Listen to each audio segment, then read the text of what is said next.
Yeah, welcome. We are happy that you guys are here. I know there's a million things that you can do here at the fall conference. This is day 2. A lot of you probably just came from the trends in real estate, and we're going to talk about a couple things that are you'll pick up some similarities in this conversation, but just a little idea for the precedence of this.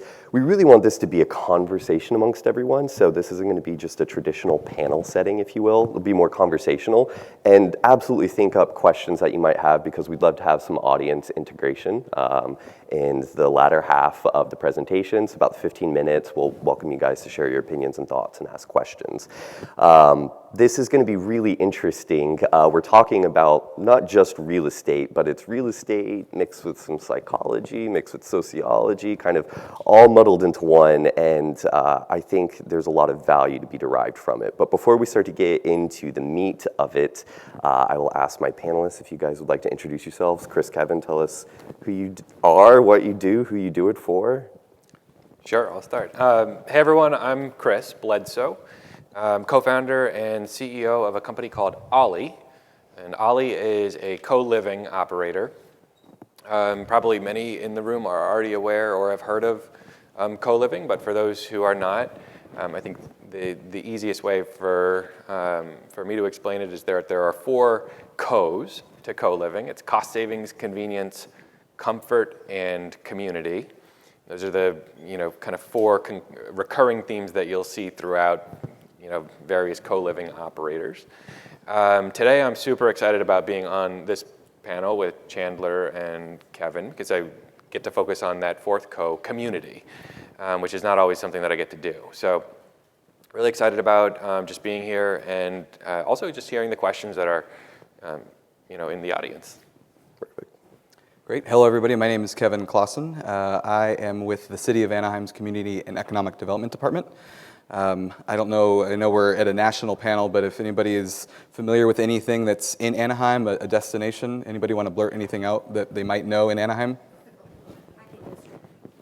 Packing district. Okay, anything else? Anybody else might know?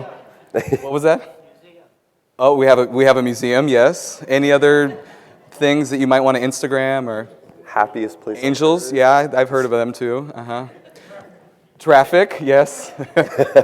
Arctic, yeah. So all wrong answers. We are home to Disneyland, the original, and so it's quite interesting to work in a city where you've got a very kind of immersive, enchanting environment, and yet you have a city that's kind of audaciously authentic, right? And you've got things that are happening on both. And so how do you straddle between the two? And so today I'm going to actually be talking about a joint venture that we launched with our transit partners, the Anaheim Transportation Network. It's a microtransit system called FRAN, which stands for Free Rides Around the Neighborhood, and it's one of the first publicly operated microtransit systems, but it's through the lens of people and experience. And so we'll talk more about kind of what we did and how we chose to do it a little bit unique. Perfect. And I'm Chandler Hogue. I'll be moderating, and I don't have as much of a spiel. I work for Jim Dell USA and focus in acquisitions and development. So honestly, the topics that we're covering here are very impactful to development. And so, yes, I'm just literally talking and interviewing you guys. So I really kind of want to turn everyone's attention to the title of this, because it was very, very intentional. So AuthenTECH, relationships in the smart city. Well, let's kind of walk backwards from that sentence. So smart city, we're talking about technology. That's something very prevalent right now. Technology is impacting real estate in ways that we've never seen before. Let's move further into that. We see relationships. Relationships are people, right? It's how we as people integrate and gather amongst one another. And then we tie that together with AuthenTECH. So we're really talking about how tech is influencing how we gather. It's really disrupted how we connect person to person. And how do we kind of get back to an authentic human-to-human interaction in our cities by using kind of human-focused tech versus tech leading us? And really interesting thing about this is if anyone has caught CBRE's 2020 amenities update, so it's going through what they think are the desirable amenities for 2020 in multifamily, they actually list authentic connections as an amenity that people in multifamily communities are hungry for. And so we'll dive into all this, and we'll definitely get into the real estate of it, but just to provide a couple real-world examples of what's kind of happening. So I don't know if anyone's familiar with this city, but the name of it is Songdo. It is a city in South Korea, and South Korea has the highest adoption of smartphone usage, if you will. So 93% of adults use smartphones. This city was built with tech in mind and sustainability in mind, but we're 3 years now after it's opened and it's 50% occupied. People don't want to move there because there's no authenticity to it. It doesn't foster connection. And thinking about this from a real estate perspective, let's think about cap rates, let's think about values, let's think about if I'm the lender on this. So it's really transpiring that we really do need to focus on people. But to take the flip side, this is a great example, and Kevin, I'm sorry, I stole one of your pictures that will be shown later. But on the flip side of this, we see people gathering in these great public spaces all across the world, but we're still somewhat glued to our phones and our screens. And how do we remove that to experience each other in place? And if you need one more bit of information to think that our phones do not dictate what we do, everybody is very familiar with Pokemon Go. So flocks of people were everywhere. I'm sure you got caught up in crowds. People, unfortunately, I think some people got into very bad situations. But this is all driven by our phones. This is all driven for people to get out through the devices that we hold in our hands. And so how do we kind of bring that back to the people? And so before we get into all the real estate, really want to set a base case for how this kind of happened. So Chris, Kevin, let's get involved in the conversation. But what is the current issue with technology's impact on the way we gather? And Chris, Kevin, which one would you like to take that question first? Go for it, Chris. Happy to chime in. From my point of view, I would say that what technology has done is it's connected our devices to one another. It's not connected us to one another. It's connected our devices to one another. And being in this sort of, what's I guess now dubbed the prop tech sector, I think a lot of there's a lot of opportunity to even further connect even more devices to one another and to get all sorts of great insights. And I don't see anything like horrible about that. But I think there's a void in the world that was once filled by architects and developers, now kind of being filled by digital architects and digital developers of kind of social media platforms. But I think we have an opportunity to take a pause and look at, are we, just because we're more digitally connected, have we actually, is the world any more connected? Is the world any better off for the digital connections that exist? And maybe on a functional level, there's something to the fact that we're now more self-sufficient than we've ever been.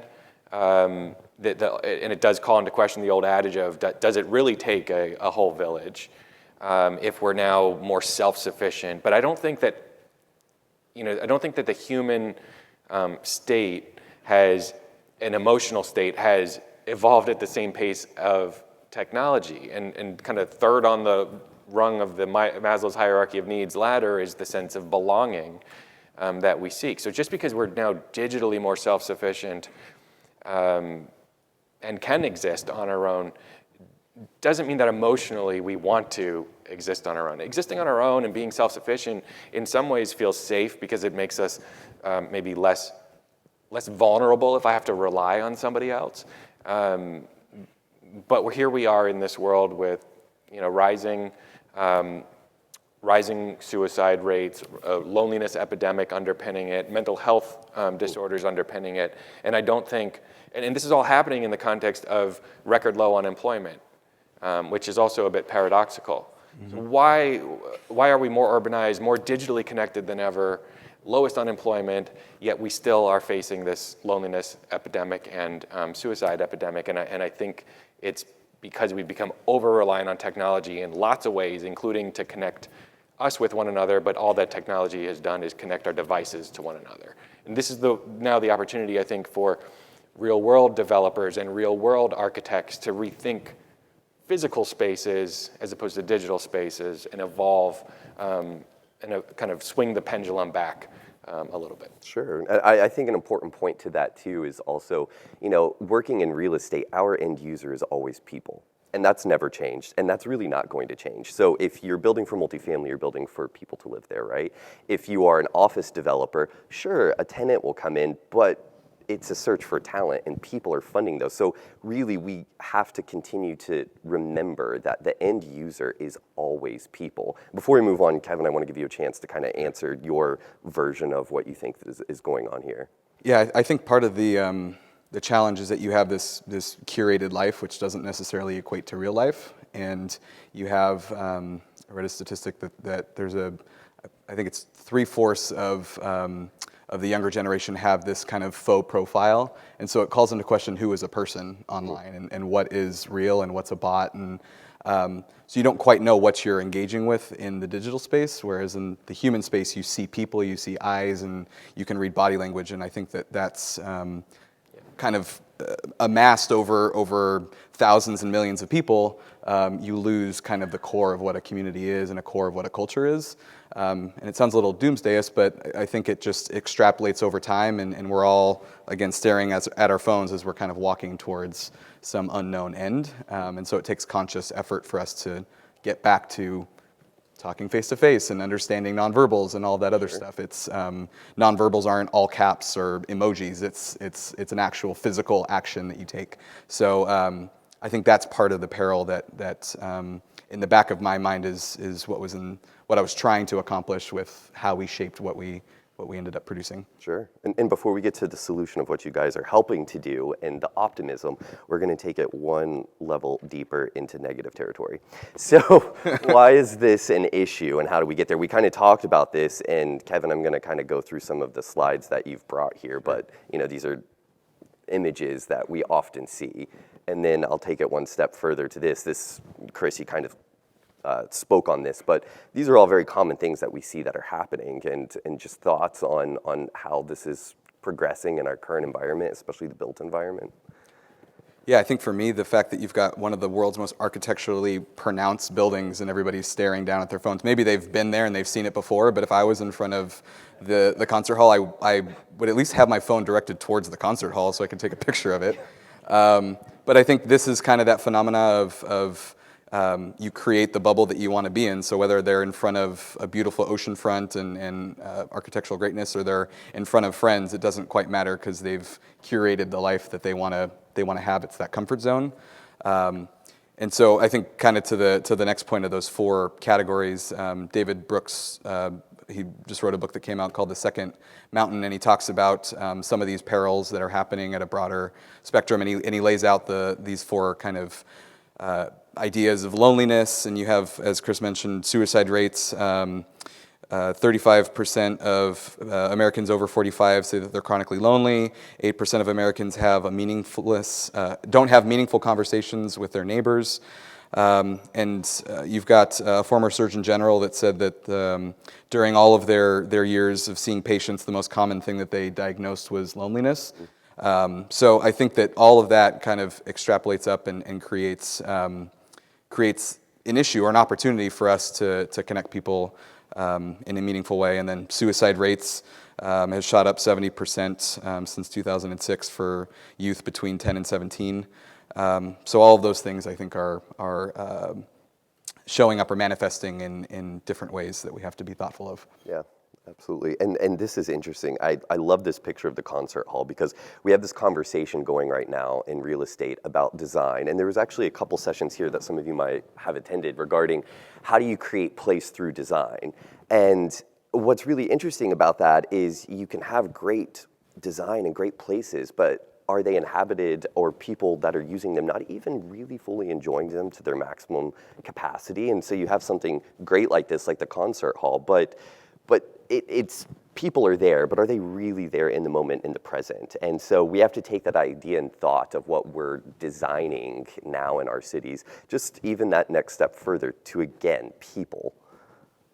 Any other comments, Chris, before we... Yeah, I'd add that not only has technology not filled the void, it's really, I think, in a lot of ways, worked against society, in that if you think about 30, 40 years ago, we had two Joneses to keep up with, the house on our left, the house on our right, and whatever sports car, or flashy car, or whatever it is in the driveway. I mean, those were the visible signs of affluence that we were trying to keep up with. And I think today we have hundreds, or in some cases thousands, of Joneses that we're keeping up with, and all of them are curating their driveways, their Ferraris in their driveways. Now they may not be Ferraris on posted online, but they whatever their experience is that they're feeling compelled to share and show this kind of curated life online. I mean, that's what we feel we've got to keep up with. And to Kevin's earlier point, if without that human expression, being able to read verbal cues, facial cues, have that conversation face to face, they become points of competition online as opposed to becoming relationships, authentic relationships. And so I think, kind of breaking down those walls and using technology to reconnect us face to face is really where authentic connections come from. Absolutely. So let's take it a little bit further and talk about how you guys are engaging these issues. So, and I love this too, because we have multifamily and then we have microtransit, and there's kind of like, you encounter these issues in two different ways, if you will. So I'm going to hand the clicker over to you, Kevin, and we're going to start with you and go through some of what you guys are doing at FRAN in order to kind of combat this issue. Sure, and actually one last point, just this tribalism. I mean, the fact that you might want to mix your cantaloupe with your honeydew is something that is good. I mean, you might like the taste of how they taste together, but I think tribalism, it encourages you to find like minds, but not necessarily for positive benefit, right? And so how can you find like minds that are for positive benefit that create community? FRAN, like I said, is a microtransit system, and we worked collaboratively with our partners at the Anaheim Transportation Network, and we knew we had a problem. We have a parking problem. Southern California, people don't want to get out of their cars, they don't want to walk. And so we have a great destination in our downtown area called Center City. It's called the Packing House. Wonderful historic adaptive reuse of a citrus packing house. It's now a food venue for different entrepreneurs. And so this was a big attraction for folks, and the community was complaining that there wasn't enough parking, and we did that on purpose. We don't want a sea of parking in front of a beautifully designed building in a downtown area. So, but unknown to them, or known to them, there was about 4,000 or 5,000 parking spaces just a couple blocks north of where they were. So how can we create a connection so that people are encouraged to walk around? And so we came up with this microtransit solution, but when we were developing the solution, we thought, how can we get the community to really hug this service? How can we make them feel like it's not just a boring kind of, yeah, let's get in a free ride and they're going to take me somewhere. It sounds like all the perils my mom told me. Don't get in a car with a stranger, right? And hopefully they're not handing out candy, because that would just be a horrible thing. So we went back in our history, and Anaheim is quite rich in history. It's one of the oldest cities in Orange County. And we stumbled across this matriarch of Anaheim. Her name was Francisca Avila Rimpau. And she was born in California before it was technically part of the United States, before it was a state. Her dad was one of the first mayors of the city of LA. And they had a land grant from the King of Spain. And she was born in the Avila Adobe. If anyone's familiar with downtown LA, it's the oldest still standing home in LA. That was the home she was born in and raised in. She got married in that home. And she ended up moving down to Anaheim, and with the promise of creating a life. And so she definitely created a life. She got married, and she had 15 kids. That's, I guess, what you do in the 1850s and 60s. But yeah, she created a legacy for herself, and unfortunately that photo of her husband is the only known photo of her, so they were not that age when they met. It looks a little creepy in the photo, so don't give us any comments or flack about promoting that type of activity. But she created a family and a business, and her sons went on to create a lot of the Wilshire corridor in LA. Rimpau Street, if anyone's familiar with that street, is named after her family. So she created this kind of lineage, and she wasn't represented in the city in any way in terms of a park or a building. So we said, well, how could we use something that's uniquely Anaheim, that's uniquely part of the fabric of the community, that the community might not even know is part of their fabric, and elevate her to a level of something that's huggable. And so we worked together with a great design firm, and we came up with this brand of FRAN, which is free rides around the neighborhood. So taking her name and shortening it and kind of using it in a historic, anthropomorphic kind of lens of how could we create this service as a person. So most people say, oh, let's just take Uber to wherever. Well, let's take FRAN to wherever. That was kind of the verbiage that we wanted to get people to start using. And so we created this image, and then we started to roll it out to the community itself. And so for the actual launch, we have a lot of small business owners and purveyors, and there's a Japanese bakery that is right next to our City Hall building. And they said, this is awesome, we want to take part in this story. And so they created a very delicious white chocolate and strawberry FRAN roll that they now sell in their business. And it's become this thing that people can corral around that stitches not only the business to the community, but businesses to one another. It's become this kind of economic development tool. And then I'm a sucker for a good time, and I myself in karaoke. So we had the opportunity to work with our local city school district, and they sponsored International Make Music Day, which is a day of music that various cities can host. And so we had one of the pop-ups be FRAN Pool Karaoke. So you could hop in a FRAN and you could say, I want to sing a Shakira song on your way to the packing house, and you're singing at the top of your lungs with the windows open. So it creates this experience, and it gets back to where we started, at least from the city's perspective and the transportation's perspective, is how do we create a meaningful experience that connects people, right? And so we have the very logical connection, yeah, we're in a vehicle and we're getting from point A to point B, but how do we create something that's experiential? And I think that's all through the frame of Anaheim. People assume experience when they come to Anaheim. They want something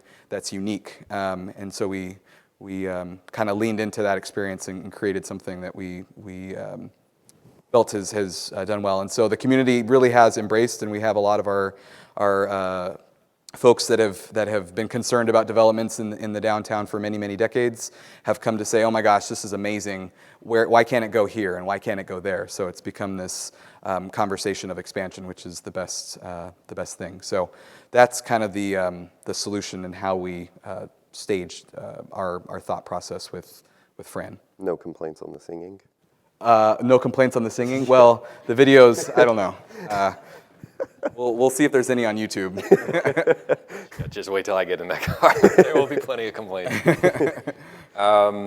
Right, so the common thread, I think, one of the common threads between Ollie and FRAN is, what's in a name. Both brands have chosen to anthropomorphize the brand. And, we just heard about FRAN's lineage, and for Ollie, it's a phonetic wordplay on all-inclusive. So the idea is Ollie, all-inclusive. When you come to an Ollie, you're basically showing up with your, you can show up with your bag of clothes, a laptop, and toiletries, toothbrush, and you're ready to go. Because everything else is taken care of for you. But we wanted to anthropomorphize the brand in keeping with our mission, which is kind of a lofty one, but our mission to humanize housing. And the idea is that Ollie is everybody's favorite neighbor or favorite roommate. It's the roommate who's taking the trash out, picking up the dishes, putting the dishes away, I should say, Wow. organizing social events.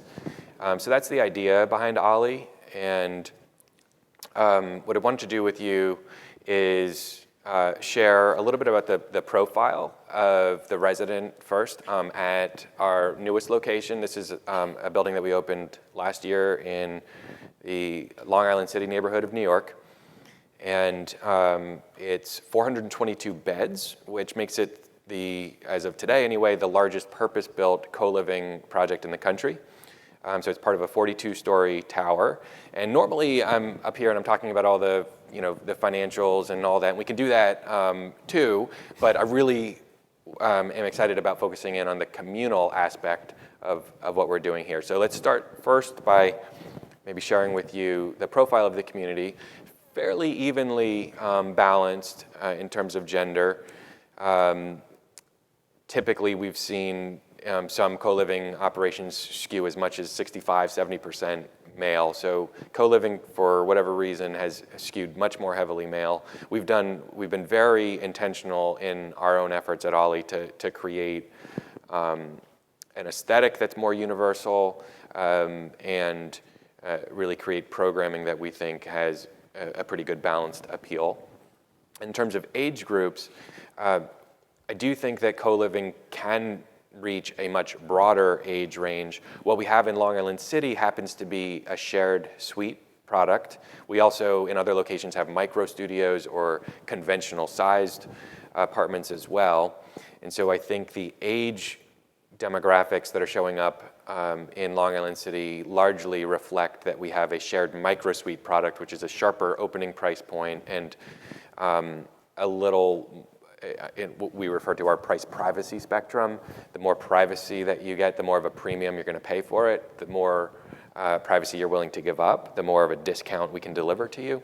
So I think the 25 to 29 being 60% plus of the cohort in Long Island City is really reflecting the fact that we don't have as much diversity in the floor plans and the unit mix in that location. It's 422 beds, but all of them are in shared suites, no micro studios, no conventional sized apartments.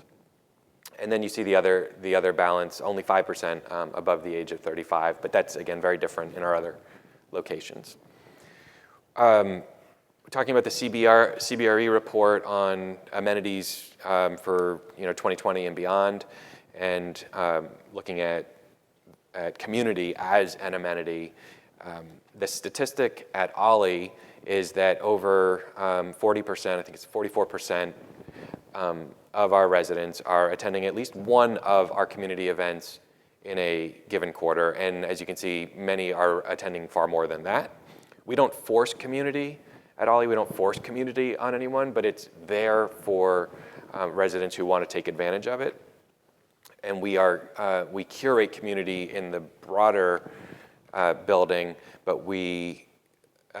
obviously there are connections that are forming on a tighter basis within the household. So there's sort of community that's happening within the apartment door, and then there's community that's getting built or fostered within the building as well. But 44% attending at least one event is enough to make it, by a factor of about 2, the most popular amenity that we offer. The next most popular amenity is the fitness center, and that sees about a little over 20% engagement in any given quarter. How do you build community in such a large scale, right? We have 422 people, and they all, they're coming from different walks of life, and they have different backgrounds, and do different things for a living. So we decided to organize community around a values-based system, and we anchor the events that we organize in values that are as close to universal as we can think with the kind of core co-living population: inclusiveness, discovery, wellness, and sustainability. Some of the events, I do admit, if they're just a fun event that we just wanted to do, kind of get lumped into the discovery bucket. But we do, a good example of an event that hits on a couple different values would be a kayaking trip to a beach, and we do a beach cleanup as part of the kayaking trip. There we're hitting on the sustainability value, we're hitting on the wellness value, and we're hitting on the discovery value. That's just as an example. And we actually have a video, a highlight reel we can share with you as well to show you kind of what some of the community experiences look like at Ollie in a given quarter. Do you want to play that video?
last one was our snowshoeing and whiskey tasting event. Unfortunately, it was in that order. This is really great and really exciting. Before we get on to the next question, I think there's some really interesting themes that we can kind of think about as we take this further. So one, I love that you guys have created a brand identity somewhat built around that local community or population. So with FRAN, you're not just offering microtransit, right? Because we oftentimes are thinking, how do we differentiate product? And we have this idea of the amenity war, like what can we possibly load into our projects? But maybe really some of the thought content that we should think about is really the community and the people that are already there really provide the uniqueness. And you guys are filtering it, though, through the brand of your companies. So you've created a brand of FRAN, which was built by the community, but it's part of it. It's not some third-party Lyft or Uber operator, right? Which is very homogenous, city to city. And then with Ollie, you guys have a brand of what you stand for as a company, but it's being filtered in a sense that you're connecting individuals to your brand on an emotional human-to-human connection and really kind of fostering that community. And so I think it's something that's really important to think about in development and design, that we should really just look at the communities that we're in for that uniqueness that makes our projects essentially more profitable, if you will, because there should be a higher return and a higher market value for something that people enjoy. And so let's talk about how FRAN and Ollie are utilizing people-first tech. And before we get there, though, and I'm sorry, we were supposed to do this earlier on, we have a hunch that some people in this room could potentially be great roommates. So we are going to do a fun little thing. This is also tech, right? So I'm assuming most people here have a smartphone. So we want to have a little fun with you guys, also get you understanding of how the Ollie platform works. And we've put together a little survey that you guys can take, and we're gonna figure out who's the best roommates in this room, who's the most compatible to live together. There's a couple other things, Chris, you know more about it than I do, but we also have like incentives for you to do this. Yeah, so live tech demo, haven't done this before, but we thought it would be fun just to figure out who the best roommate match in the room is. So on your phones. Hopefully it's me and my wife. I don't know if that's No, true story. Fingers crossed.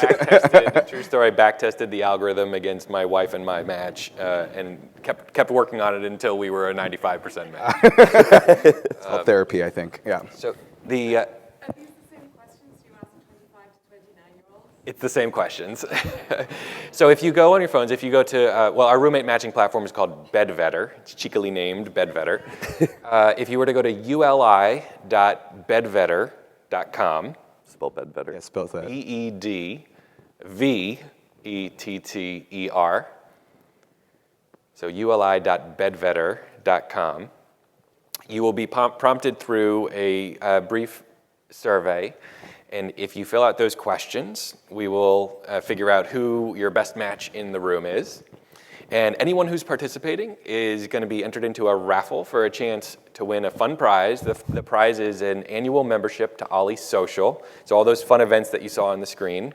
If you happen to be in an Ollie market, you'll get to participate. And if you're not, don't worry. We have an alternate prize, which is Ollie Provisions Co., which is our little e-commerce platform, and it's where our residents go to shop online for the soft goods that they might use to fill up and personalize their spaces, their room.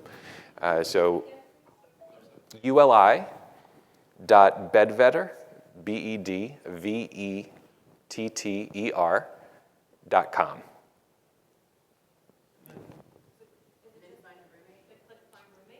Yes, you should, if you click on the upper right, you'll see an option to matching preferences.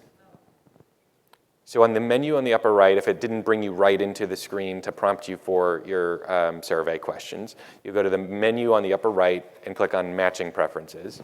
And you may have to register with a social media, you should be able to just register with your social media profile. And at the end of this, I will just run a screen and we'll figure out who the best match in the room is, and we'll also figure out through the raffle who the winner of the Ollie Social membership is, or the Ollie Provisions Co. $100 gift card. Perfect. What other ULI session are you going to go to where you get to find your future roommate and win prizes? So it's exciting.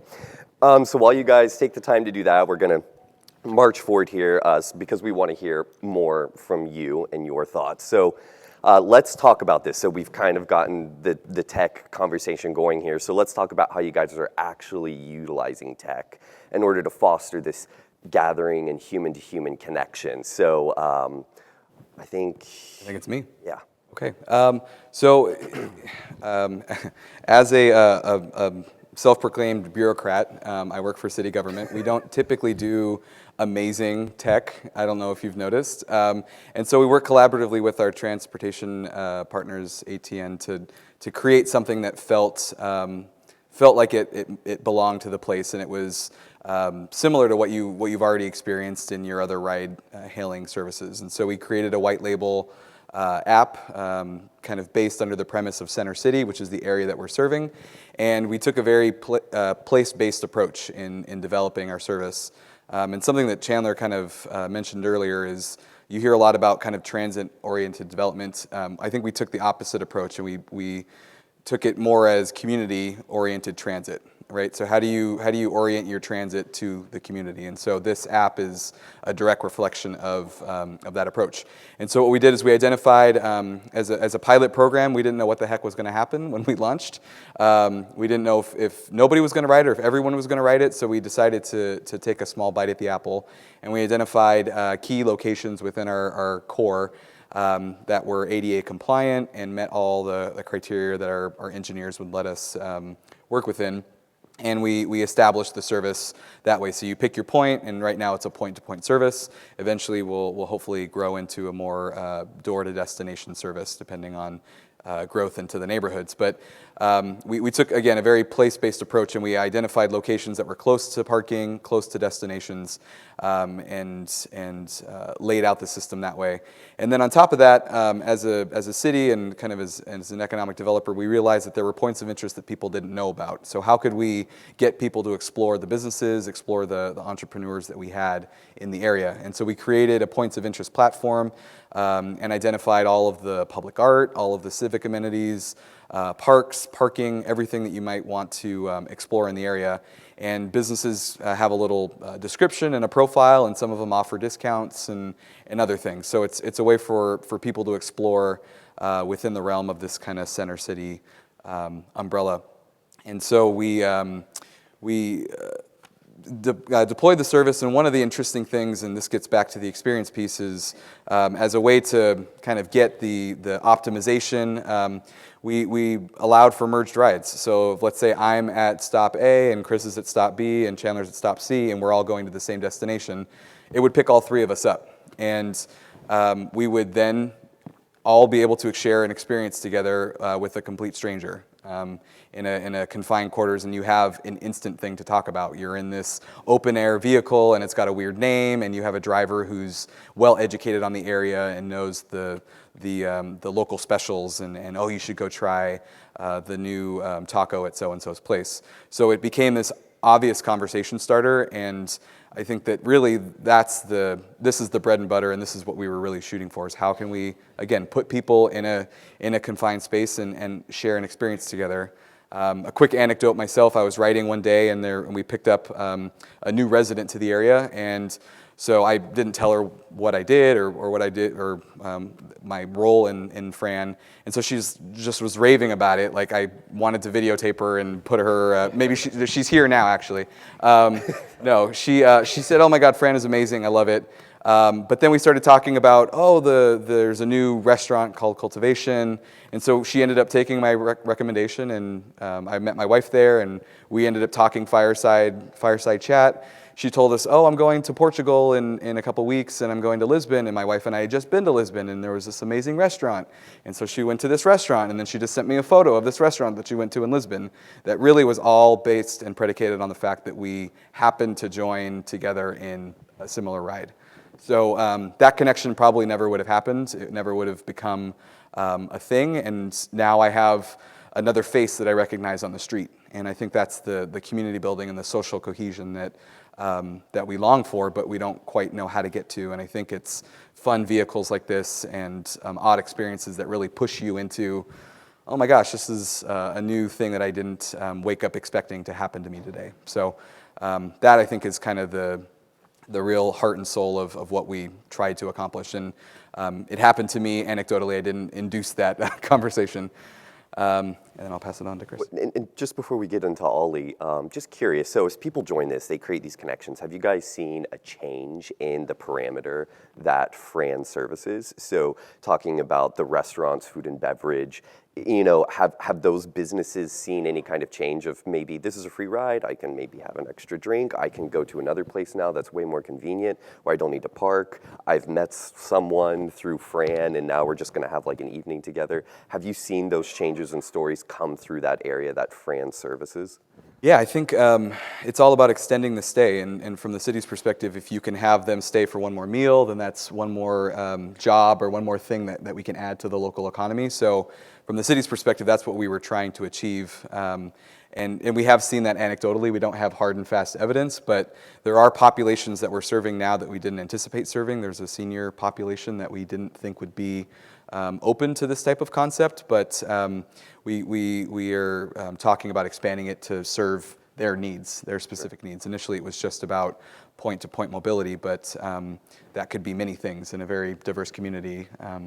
It could take many shapes. So it's quite exciting because we didn't know what we were getting into. I mean, it's bad to say, but I think that's what you got to do sometimes. You got to try things out, and you shape it as you go. Yeah, absolutely. And just with the microtransit, we talk about how I think across the country, mass transit's seen a reduction in numbers. And one thing that's really interesting about you guys is that you have increased ridership.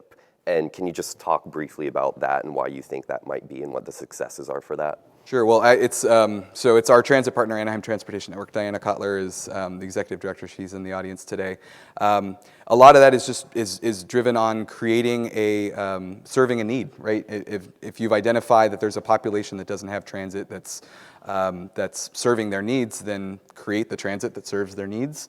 And the fact that you have something like microtransit that's so nimble, it's allowed us to curate something and create a special experience for that. And now there's other parts of the community saying, hey, we want it to serve us, and hey, we want this too, which is the best possible example. But I think I shared anecdotally with you that the ridership in the area around Disneyland, which FRAN doesn't currently serve, is growing in ridership, and a lot of that is due to the tourism growth, but they're increasing to roughly 9 million riders a year, which is kind of opposite the trend of transportation. And this is really a foray into, well, how can we sustain growth into communities that aren't being served by transit? So we just recently ran our numbers. We've got around 5,000 registered users and just hit our 30,000th rider, which we had no real line in the sand, but it's been kind of constant growth as we've gone on. Perfect. Chris, what are you guys doing? Well, I'll just share the maybe interesting thing, and it's probably counterintuitive to a lot of people who hear the term co-living. Community actually wasn't part of like the aha moment that led to the creation of Ollie. In fact, it was my brother's experience moving to New York City and needing an affordable place to live.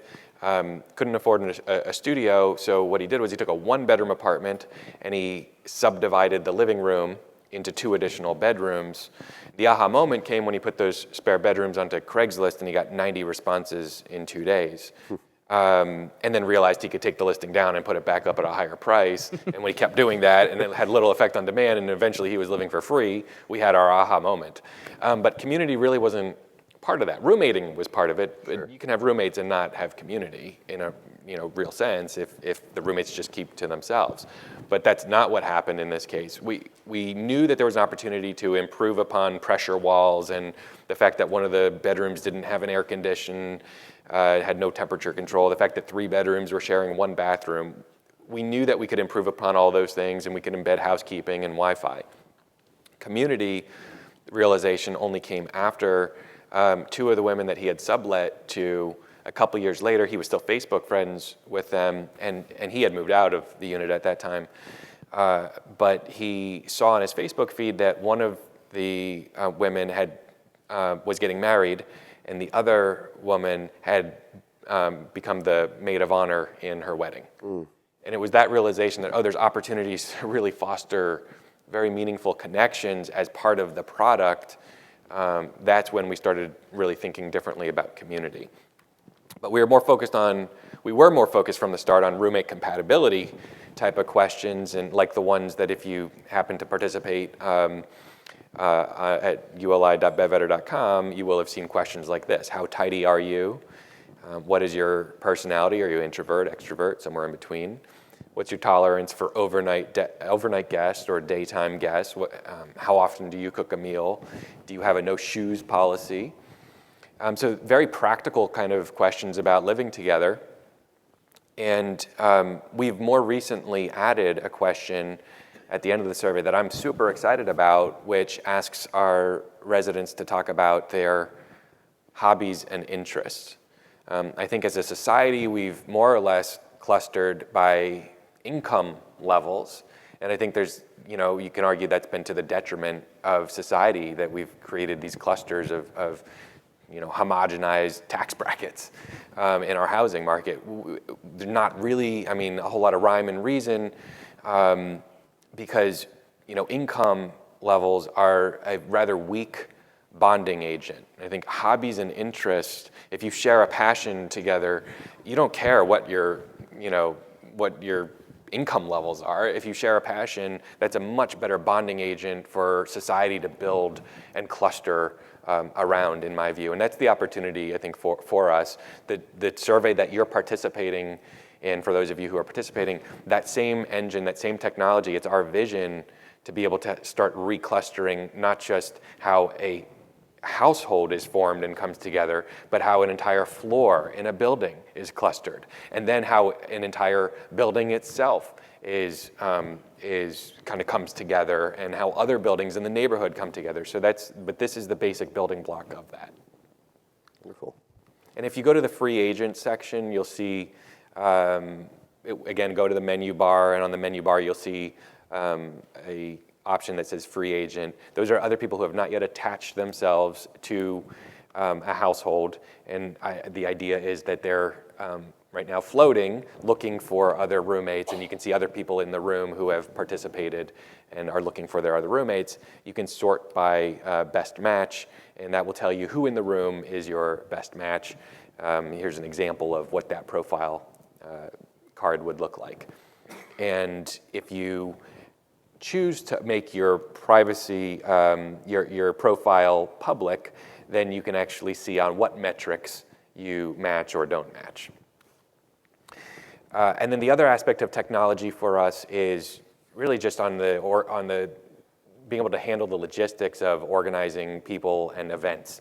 And so we have a digital RSVP button or a +1, and then if you want to do a +1 who's not a member, then pay for them to attend the event. You could do that too.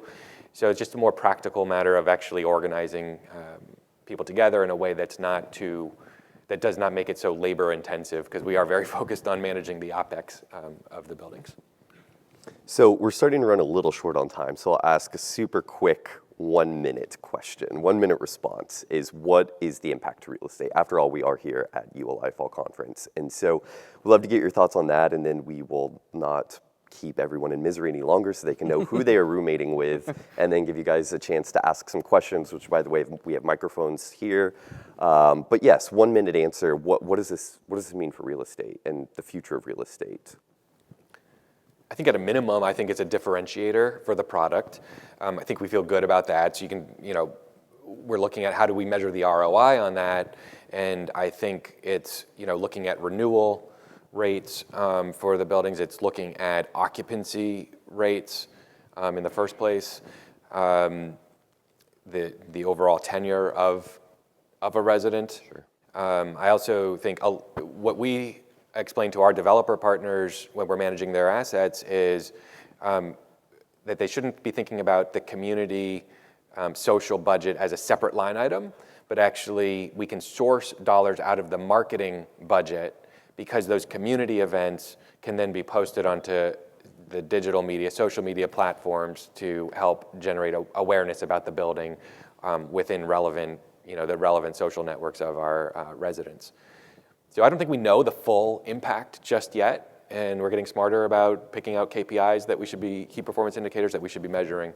But I know it's part of an overall strategy that has allowed high density living, which is what we're doing to drive the cost down, to also drive better returns. Our assets are generating about 30%, sometimes more, NOI per square foot than a conventional multifamily rental. A little bit of extra cost to build, so altogether it's adding up to about 75 to 125 basis point lift on the return on built cost compared to a conventional multifamily, and that's based squarely on 12-month leases, and we can do better than that on shorter duration leases as well. Got it. Kevin, I know yours is more on the transit side, but Yeah. just thinking about that and how it's impacting real estate and the urban fabric. Yeah, Chris started talking about numbers and my head just went, woo! I'm not a numbers guy. I think the transit piece is, from a city's perspective, is interesting of how could you introduce a new paradigm of transit that you could start to then develop around.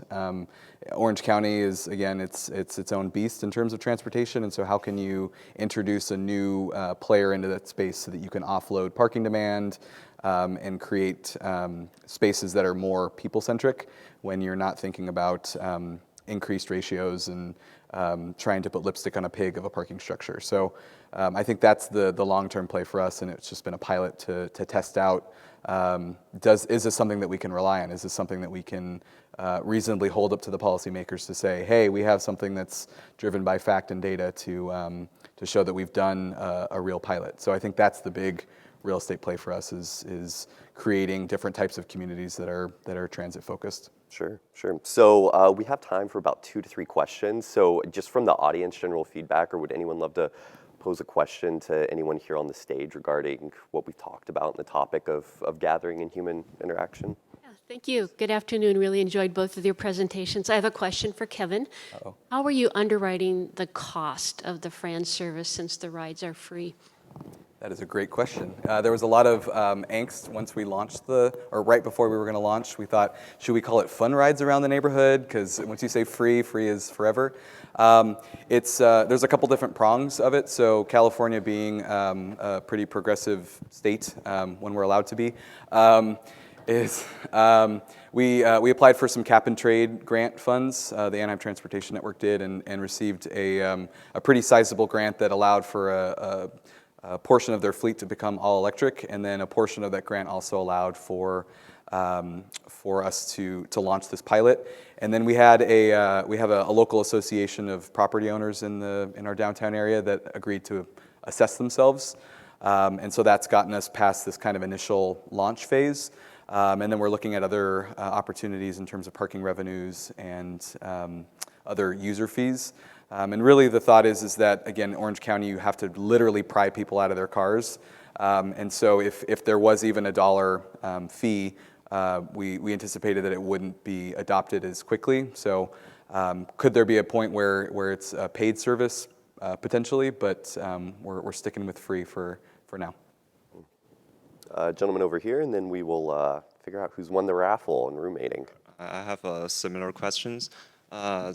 Since as we know, there are 4 major trends in transportation. There are shared mobility, connectivity, electricity, and automatic vehicles.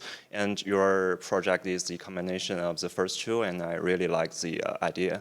And so I have a question from the operational perspective of government, because you said you have partnered with other companies. So I'm wondering, could you please provide more details about the partnership? What kind of data or resources you can provide to your partners, and what's the business model of this kind of service look like? Sure. For the record, I'm not a transportation planner. I play one on TV. I think from our department and the city's perspective, it was intended to be an economic development tool. one of the many tools that we have, whether it's development focused or whether it's transportation focused.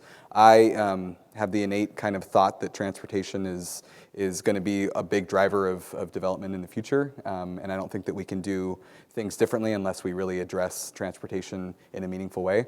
And so we in Anaheim are very, very fortunate to have a fully fledged transportation network that's a nonprofit kind of quasi-government agency that operates in and around the Disneyland Resort area. So they serve all the hotels and so forth.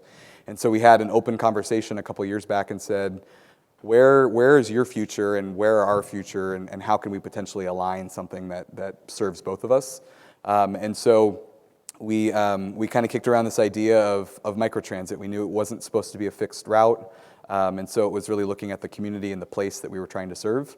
And then we developed a strategy to find funding, and once we knew that the funding was really there, then it was all hands on deck to get something launched. And so we were quickly able to work with our local property owner partners and the local community to get it launched.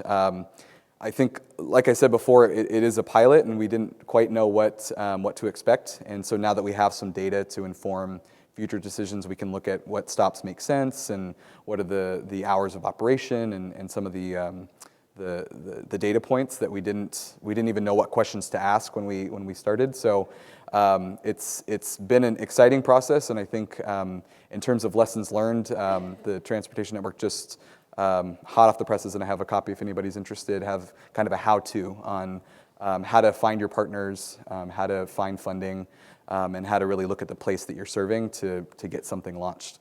And I personally want to kind of give kudos to that group because it's a public operation, right? And so there's ADA requirements and equitable requirements that your ride-hailing services and your other for-profit businesses don't have to deal with.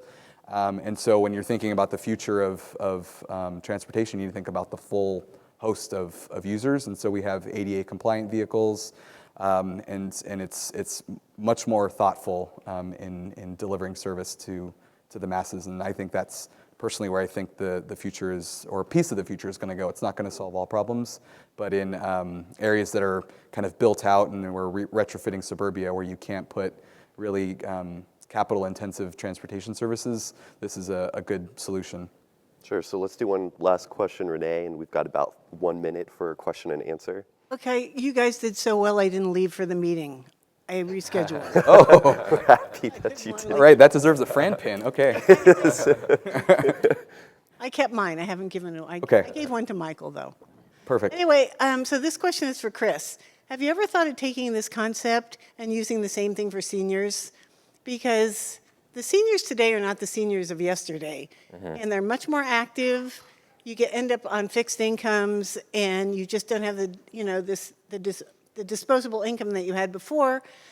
And I think that I would love it once I get to that point, but I'll never be a real senior. So I really think that, I think it could be a great concept, moving forward. Yeah. Despite the numbers that you saw on the earlier profile page about who's showing up at Alta, we do hold up inclusiveness as being our #1 value. And I don't like the idea of age-segmented housing, personally. And I think age is just a number, and there's no reason why a senior couldn't be, and there are seniors who are part of our community, and they're amazing, wonderful people to have as part of the community. And I think for them, they look at it as a fountain of youth in a lot of ways. So I want to steer away from this idea of age-segmented housing. I want to steer away from the idea of income-segmented housing. And we're just people who have interests and passions at the end of the day, and I want us to really find those connections that help us thrive and help us self-actualize. So, interest and passions. Did our technology play kind of work? Yeah, so should we take a look at, okay, so we have winners to announce. Okay, so let's see. I just got to refresh the screen. And if you are a winner, and if you ever come to Anaheim, I will give you my card, and you will call me, and I will get you a free ride on Fran. She's already free. Is Bo Welling in the room? Is it? Bo. Did I get that right, Bo? All right, you are our winner, Bo. But we're going to add, there's going to be more winners, not Oprah style, not everybody. Everybody's getting a FRAN car. You get a FRAN ride. And you get a FRAN. But we're going to do a best roommate match winner, too. And on this metric, this was close. By 1 point, Devin Lauer and Emma Luce, if you're in the room, stand up. Gosh. Emma and Eva. Emma Luce and Devin Lauer. New besties. All right, you two should meet. Right, Next after the show. You two have edged out Ross Holbrook and Alan Braun. I don't know where Ross and Alan are, but you two should meet as well. So come up to the stand afterwards, and we'll get you set up with your prizes, either your Ollie social membership or your Ollie Provisions Co. gift card. Yes. And if you want to connect with us further, here are our contacts and whatnot. Feel free to connect with us in any way that you would like or ask any questions. And thank you all for coming. We really appreciated it. Thank you.